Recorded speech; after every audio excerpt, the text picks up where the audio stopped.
Hi, my name is Nick Kennedy. The book I chose for my first reading log is the ABC book by Dr. Seuss. Dr. Seuss is my favorite children's book author and illustrator, so it was perfect when I seen that he won the award in 1980 to go ahead and choose one of his books for my very first reading log. This book especially is a very good book to learn who Dr. Seuss is, because he uses a lot of creative words in his writings in this book, and he also is very creative in the illustration that he has for all of his characters. I chose the grade level for this book and actually ranged from about kindergarten to 4th grade. And the reason why I say that is because for kindergarten, this is a great book, obviously, to learn your ABCs.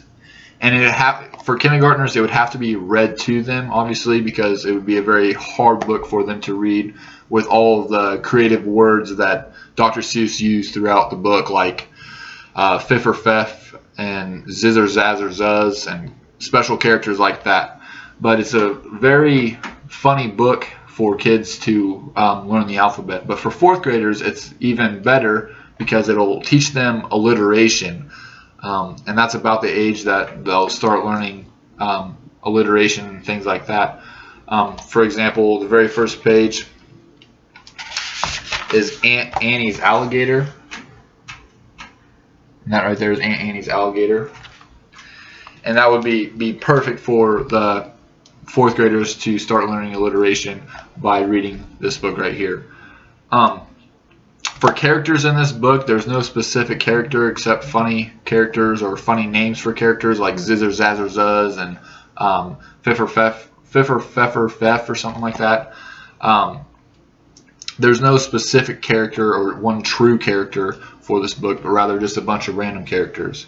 And each character and each illustration of each character is unique in its own way. So not only is their name unique, but the illustration of them is unique. Like this right here is Zizzer Zazzer Zuzz. And obviously it's just a unique character that you will never see anywhere else except in Dr. Seuss's book. I think an activity for children for this book could be something like for about the 3rd and 4th grade range, when they are starting to learn alliteration, is for each child to pick a letter in the alphabet, any letter that they choose, and they come up with their own alliteration phrase that is unique to Dr. Seuss. And with that letter and their phrase, they also need to come up with a piece of art that is similar to Dr. Seuss's in their crazy way to express themselves, or their crazy artwork that would be unique to their alliteration phrase. So, other than that, it was a great first book for me to read, and I'm so glad Dr. Seuss is the very first one I got to read, and I was so happy to find out that he won the award in 1980. That way I could choose him for my first children's book author for my first reading log. So, thank you.